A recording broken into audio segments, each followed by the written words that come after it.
India's worst fears are coming true as the Indian batting lineup is crumbling on day 4 of the third test. Facing a massive first innings deficit of 204 runs, the Indians, who started well with an 86-run opening stand, have now lost 8 wickets as the visitors close in on an unassailable 2-1 series lead. And it was Swan who started the slide when he sent Sehwag back on 49 of the very first ball after lunch. While Sehwag was guilty of throwing it away, going for a flashy drive of the very first ball, Pujara paid the price for another judgment error from Gambhir as he was run out soon after. Gambhir himself was guilty of once again failing to capitalize on a start as he edged one to Finn to leave India tottering at 103 for 3. Hopes of a fight back from India's middle order too came undone as Tendulkar's disastrous run continued at Eden, and when Yuvraj and Dhoni fell off successive deliveries, the writing was more or less on the wall for India as they collapsed to 102 for 6. Kohli and Ashwin did delay the inevitable by adding 33 runs for the 7th wicket, but Kohli and Zaheer's dismissals have ensured that India are now on the threshold of one of their worst defeats in history at home. Earlier, England resumed the day at their overnight score of 509 for 6 and managed to add a mere 14 runs to their score as they were bowled out for 523. But the 207-run first innings lead was enough for Cook and company to begin their charge towards a famous and deserving victory at Eden Gardens. Remember, this will be India's second consecutive loss at home, something that doesn't happen very often. I have former India cricketer Nikhil Chopra with me in the studio. Nikhil, those who are watching the match and those who are now hearing about it would be wondering just what went wrong. I think nothing went right. Put it this way, not what went wrong.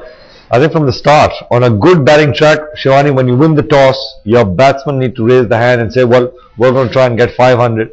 Then the opposition gets under some sort of pressure. But with England, I think after that first test match, second innings, you could see that the progression's been there. The hunger's been there. They've been working towards a game plan, their strategies. And, you know, they've just outplayed India in all departments, whether it's bowling, whether it's spin and batting. And you look at the medium pace bowling today, Finn as well as Anderson, they've stuck to good line and length.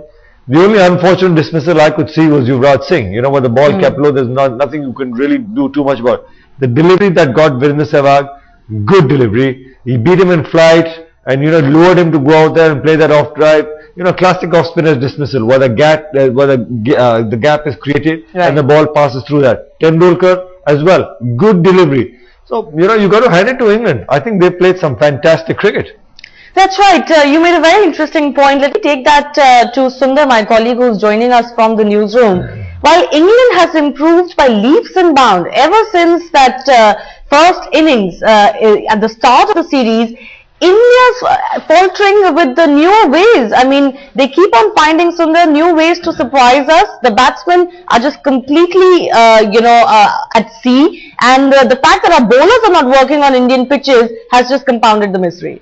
Well, absolutely, Shivani. England have just gone from strength to strength. They've shown a lot more resolve, a lot more application, and a lot more intent in the series. While that all those three factors have been completely amiss from the Indian camp, it just seems like India, in the sense, were complacent that in India, in spin-friendly tracks, we will certainly dominate against England. They didn't take into account the fact that England have got two of the best spinners in the world, and the two of them have certainly pushed India's batsmen on the back foot on these conditions. More so, the likes of Cook, Trott, Peterson, they've shown that they can counter spin. They did struggle against Pakistan in UAE. They didn't do too well against the Lankans in Sri Lanka, but against the Indians, they've certainly upped their game, and that's what's missing. And what's even more surprising, Shivani, just look at today's innings. Until lunch, India were looking solid. 86 of that first wicket. Sehwag and Gambhir had done the job. We thought they would continue from there. The need of the hour for India was to save the test, to try and, play patient cricket. But the very first ball after lunch, Sehwag played a flashy drive. He got beaten and the gates were open. From there on, we saw Gambhir make a wrong call. Pujara was run out. Gambhir himself threw it away. Sachin Tendulkar's miserable run continued.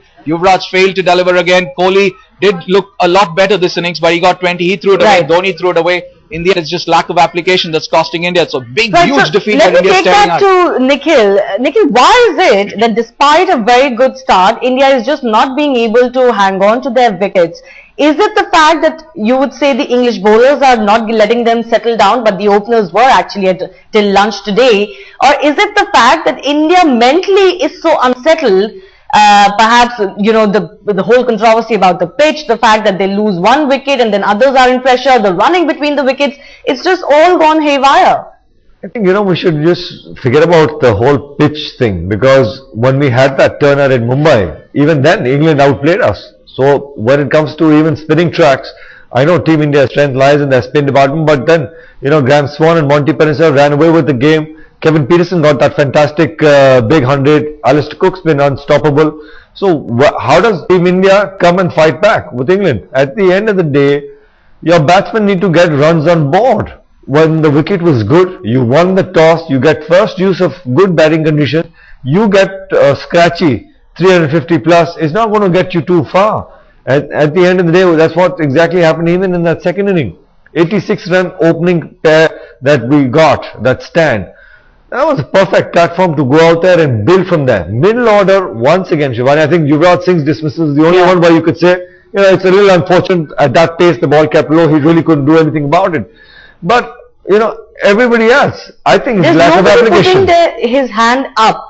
I mean, Pujara did that in the first match, and perhaps that's why India had the result in their favour. But, he hasn't been able to do it, at least that long innings since then, and there's been absolutely no one else. Well, unfortunately, we've been getting all these sporadic performances. One performance here, the other one there. It hasn't been a team effort. It hasn't been a collective effort where three guys or maybe two guys get two big hundreds and then somebody else chips in with a couple of half centuries. That's how you get to 500.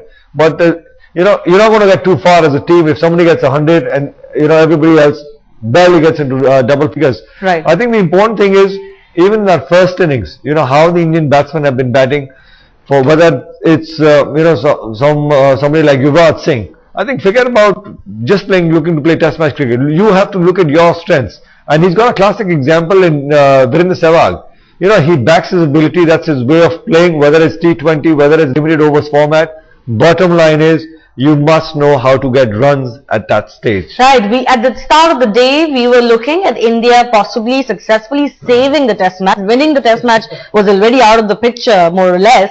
But now we're looking at India losing the Test match. I do not think that from this stage on, when they're still a few runs behind, they can actually manage with 8 wickets down to go on and create a big upset and actually manage to save the Test match. Of course, it has happened before and at the same venue, but perhaps not this time. And talking of the venue, Shumon Ray, my colleague, is actually in Kolkata at the Eden Gardens. Shumon, is everyone there? You're talking to a lot of people, more or less resigned to the fact that India will have its second consecutive loss in the same series? Well, as we speak, half the stadium is already empty. For the last half an hour or 1 hour, most of the crowd, they have already started coming out. They are so frustrated, so angry with the Indian team's performance. They are showing a lot of anger. They're saying that these players, is this the way a world champion team plays? Is this the way they can't stay on the wicket and can't play out the 5 sessions? We have seen it in the past that many teams have successfully done it. South Africa in the past has done it. Australia has done it. Even Pakistan once or twice could play out 3 or 4 sessions, but India could not simply play 2.5 sessions. That's the kind of state of affair. Also, right. Talking about the venue, the Cricket Association of Bengal is already into a huddle. They are already taking a post-mortem because BCCI and BCCI president in particular has pointed out that this is not the sort of wicket that is conducive for Test cricket. Right, now, Sean, I will come to that. Come to you with that point. We're going to discuss that in just a bit. Please hold on with us. But Nikhil, just to dissect the performance even further, is it more the fact that it's the Indian bowlers who haven't managed to give India the advantage just the way the English bowlers have? Or would you say that the batsmen have to share just as much of the blame? No, of course. Most certainly the batsmen have also got to, take the blame full on. It's the bowling that was, supposed to put you back in the game in the second innings. But how does the opposition come under a little bit of pressure? Shivani, when you win a toss in good batting conditions, you've got to try and get 450, 500 runs on board. That's how, you make the first move in a Test match. And then the important thing is, then the bowlers come on with 500 runs on board. You can experiment, you can attack the batting a little bit more, you can have attacking fields. The spinners are given a little more authority to flight the ball. But here, when you get 350 plus runs, you know, you are neither here nor there in good batting conditions. And I think England has shown that, even in difficult conditions, how they play test match cricket. I think it's a learning. Right. Just why is it that the English batsmen, one after the other, it was Cook earlier, Pryor, then Kevin Peterson came into form, even Jonathan Trott did well after successive flops in the first two matches. One batsman after the other, English batsmen are improving, they're managing to convert their starts into big innings. Just why is it that India is not doing? You know, I'm getting a lot of reactions on Twitter as well, and many are saying it's not really just about whether India is good enough, because we know our batting lineup is. It's more about whether they care as much about Test cricket. No, of course they care about test match cricket, and when you're playing for your country, of course, everybody goes out there and gives 100%. But the small differences that make a big deal, and I'll tell you, even that second test match in Mumbai, when our spinners were bowling slightly slow when the ball was turning square, you know, there's no point anybody going and telling both the spinners that you had to bowl a little quicker in that test match once the test match was over. You know, the first 5 overs, or for the first spell, second spell, you could clearly see what the mistakes the bowlers were doing. That's the time some of the seniors had to come in, or even the coaching staff had to tell them right there and then. That's why you make the changes. There's no point crying over spilt milk when the test match is lost. Even in this test match, we didn't bat well in that very first innings, and come to bowling, I still feel that our spinners have not been able to work out some of the English batsmen with the strategies where they're going to be bowling. But Ojha has come out and said that we can't bowl at the same speed that Swan and Panesar do. Absolutely, you can't, because your strengths and your weaknesses are completely different. But the least thing you could do, you could be as accurate as Monty Panesar or Graham Swan. Try and make sure that you get most of the batsmen on the front foot. Don't allow them to get on the back foot. You look at the English batsmen. Once the wicket tends to slow down, they're predominantly looking to get onto that back foot. And they force the Indian spinners to bowl a little fuller, much fuller, where then that delivery becomes a driving length. Right. How many times have we seen maiden overs being bowled 6 out of 6? You know, we force the English batsmen to go out there and defend in the front foot. Very rarely. Right, you're talking about the bowling. Shimon, I want to take this to you. The English, pacers still managed to, cause a little bit damage against India. But if you look at this first inning scorecard for the bowling card, what about Zaheer Khan and Shan Sharma? They seem to be more like passengers with the team, especially Zaheer Khan, with the kind of experience he has, the conditions he had for himself here, swinging the ball and so on and so forth. That must be really disappointing for the fans and as well and the team itself, because the pacers are not doing their job as the English pacers are.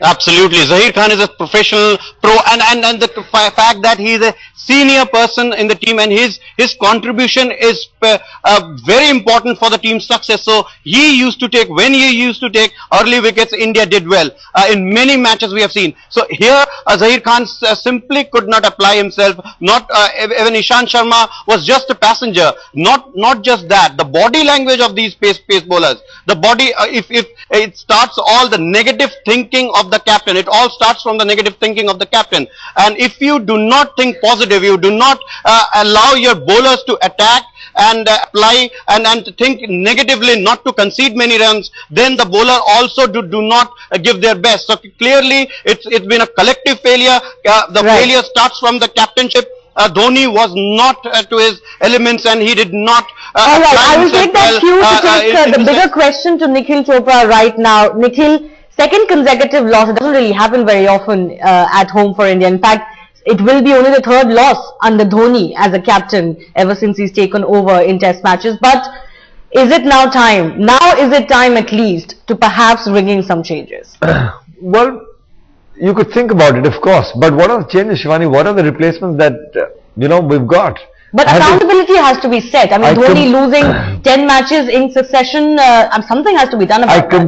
I'm completely with you, and I understand where you're coming from. But what Mahendra Singh Dhoni is not, helping his own cause, that his bat is not doing all the talking, in regard to what his performances have been in the past, and especially at home conditions, where he's been getting 70s and 80s. That hasn't been the case. Right. But as a captain, you can't get him to bowl for a spinner or get him to bat for somebody else. Bottom line is, the team the entire team is not playing well enough, and unfortunately we're not looking to groom another captain. That's the Whichever unfortunate part. youngsters we did groom or give chances, they have in fact done fairly well. Perhaps questions will rise even more now whether the time has come for other failing stars to make way. We've run out of time completely. Shumon, Sundar and Nikhil, thanks a lot for joining us.